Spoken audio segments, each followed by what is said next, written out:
Setting up an aerial by One for All.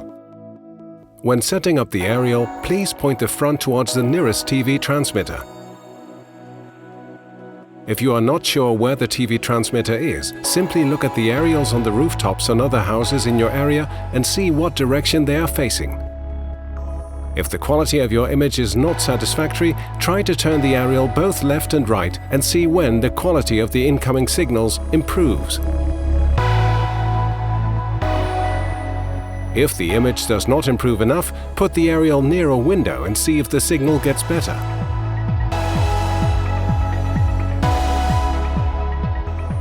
Finally, you can try to turn the aerial left and right at this position to get the best signal quality possible. Remember to rescan on your TV whenever you move the antenna. Enjoy your One for All product.